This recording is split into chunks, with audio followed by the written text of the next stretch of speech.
Hi guys, so I finally have a new sketchbook tour to show you, and if you'll allow me to do a little bit of self-promo here, part of the reason I was so excited to finish this sketchbook is because I can finally move on to my new sketchbooks. So these guys are up in my shop now. They turned out super beautiful. They've got different illustrations on the back, and I've actually started drawing in this one already.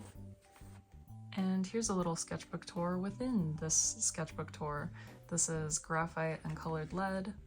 Here's some acrylic gouache. And then we've got some brush pen and Copics. And then some graphite, which is my absolute favorite on this paper. This paper is so nice for pencil drawing, especially compared to the sketchbook I'm about to show you. And then there's this little pocket in the back. The link for these sketchbooks will be in the description, but now on to the main sketchbook. Also, a bit about this sketchbook. I bought it back in November when I was on a solo trip in South Korea. It was at the gift shop in the Korean Folk History Museum in Seoul, and it is the prettiest sketchbook that I own. Alright, let's go ahead and get into this. So this first page, I have a couple of artist studies here, and I'll link the artists that I can remember in the description so that you can check them out. And then these are some Greek sculpture heads that I was studying. I think at least one of these is from imagination though.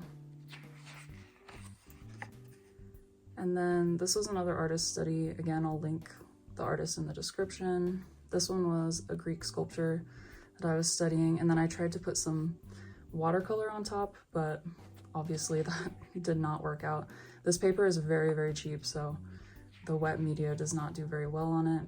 And then this, I later went back and put some brush pen over this sketch. I believe that was the gray Pentel brush pen, which is pretty thick and intimidating for me. I prefer to make like very thin lines, but I love the texture that this creates. So, and then this, I was studying an artist's kind of abstract shapes, and I took that and I did something from imagination to try and like cement that in my brain and actually like take what I learned and apply it to something else. And then this one, this sketch, I turned into a finished painting, but honestly I kind of like the sketch more. I like the energy. So this page, I was using these really cheap alcohol markers. The brand is Senjoki, and what I like about this paper is this sketchbook paper is like folded onto itself, so it doesn't actually bleed through to the other side, which I really like. But as you can see, if you close the page, then it will bleed onto the page next to it. This drawing was just a little like drawing from imagination that I just kind of started drawing something and then I just expanded on it, and that's just kind of how it naturally unfolded. So this page, we've got a drawing from a photo, and then I was studying the way that an artist drew these shapes on top of the water that I thought were really beautiful. This one, I was watching one of Lee Ellickson's videos, and James was wearing this oversized sweater, and I just loved the way that the folds looked. I was studying drapery at the time, so I was like really obsessed with like folds in clothes. This page just have some random doodles from imagination on this side, and then this one also was a random doodle that I just kind of kept building on, and I actually turned this one into a finished illustration. So this is what I turned it into. I scanned it and then kind of started painting over it digitally, and this is how it turned out. Then we just have some random stuff from imagination and some knots for some reason. I don't remember why. This page, I really love the way that her face turned out. There's something about not drawing the bottom of the eye that is just really like visually appealing to me. This one I didn't have any idea what I was what I was drawing, and I just kind of kept expanding on it. And then I went in with my new, so I got these little like watercolor brush pens. This one is the purple one that I used for this part. I can't decide if I like them or not, but especially on this paper is very not friendly to them. They tended to bleed a lot. For this one, I was using brush pen, but I was using this brush pen by Kuretake. It's like a really, really thin brush pen, so it's actually very hard to control, but you can get really thin lines with it. You can also get really thin lines with the other one, to be honest, but this was appealing to me, so I wanted to try it out. And then I tried to draw a horse from imagination because I was like, do I know how to draw a horse? So it looks a little terrifying, and that's why. And then I did some studies, done some really random stuff.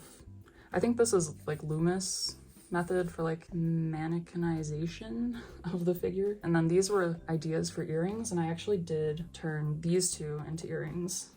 So this is what they look like, the jar ones, and then these ones. All right, this page, whenever I don't know what to draw, I kind of like to just draw like guts and plants. It's kind of a reoccurring theme for me. And then these two were Jung Gi studies. Really, really like the way that he draws like hips and torsos. So I was trying to learn from that. And then this, I think I was kind of mentally preparing myself to start my illustrated story. So I was doodling my characters. This is Haya and this is Arum. And then I was noting all the things that I needed to practice. Okay, more plants and guts. All of this is from imagination except for these two little plant things.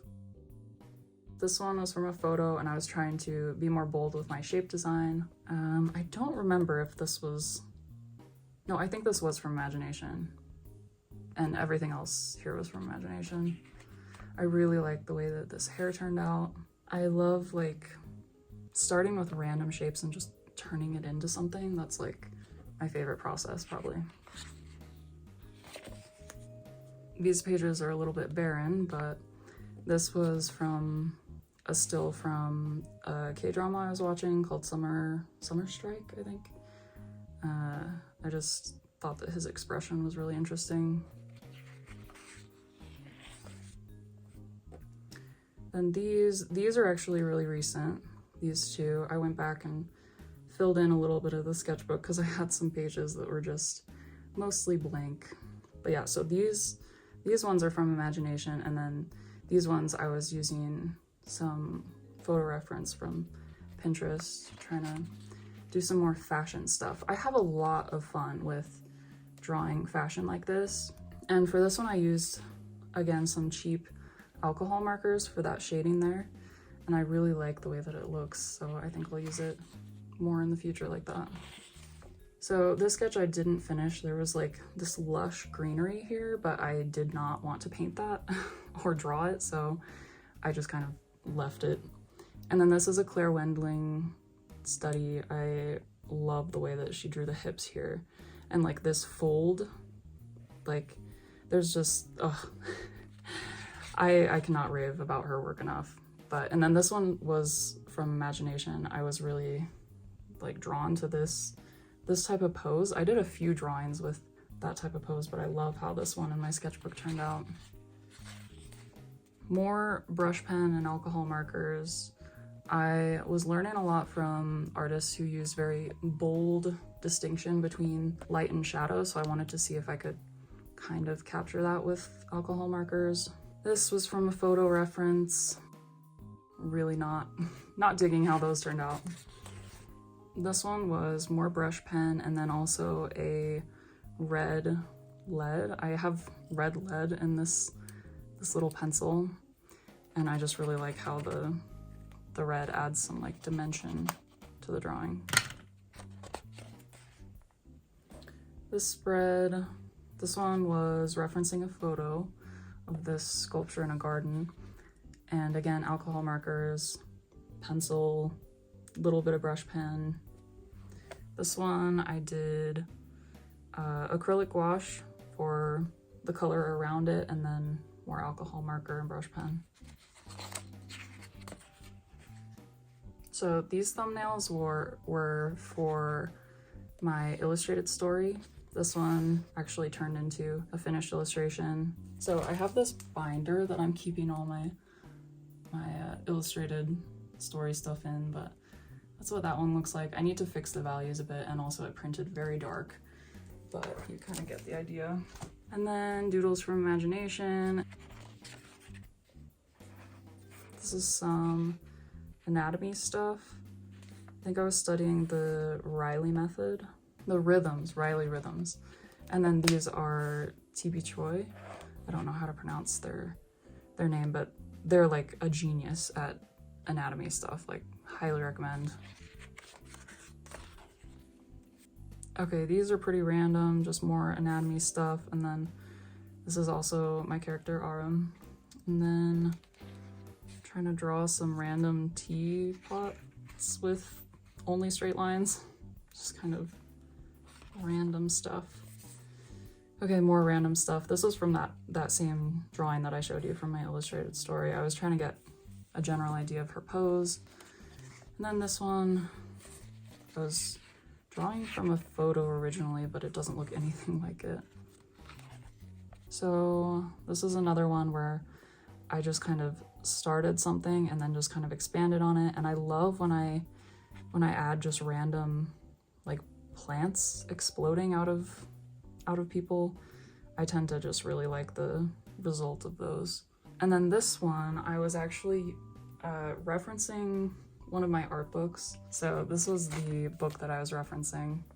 This is Daydream, and I'll link the artist down below, of course. But this was the original drawing that I was referencing. All right, this next one is the same thing. It's referencing another art book that I have. This one is like my prized possession. This is like my favorite thing that I own, probably. This is just a random doodle I didn't finish. And then this spread you will have seen if you saw my previous video. It was kind of just a very meh sketching day, so I didn't end up really messing with these very much. This spread is some more anatomy stuff. This one's imagination. I think this one might be imagination. And then all the rest are with reference. So these are acrylic gouache. These are from imagination, and then this one is referencing an artist that it didn't turn out looking anything like. And then this one's also referencing an artist. And I just wanted to practice making these light and shadow shapes. So this is another male anatomy spread. Lots of reference in here. I believe that these were from imagination, and then all the rest is photo reference. Since I'm going to be drawing my character Arum a lot more, I am studying a lot of like male anatomy because it's been a while. So this one is based off of a random kind of illustration from Pinterest. I kind of just took inspiration from it and changed it up, added some random instrument and some other random elements. And then this page, these are both head studies from photographs. This is my little kitty and my plant.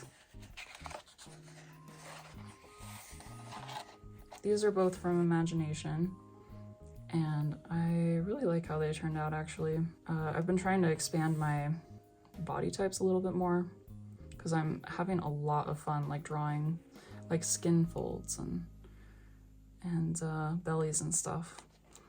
And then these are more fashion drawings. Again, I used alcohol marker to get some of this shading, and then a black colored pencil around the outline and and I love doing like drawing from fashion reference. I need to do it more because I just find it like very relaxing and pretty easy for some reason. I feel like the shapes of fabric are just a bit more forgiving in general. And then on this last page, I just drew my characters because I've been working on my illustrated story for around 3 months now, and I've been drawing my character Haya for a lot of it, and I have not drawn Arum in a finished illustration yet, but he is like pretty much the main character from here on out. So that is all. Well, I hope you guys enjoyed this little sketchbook tour, and hopefully I will have a new sketchbook to show you in not too long.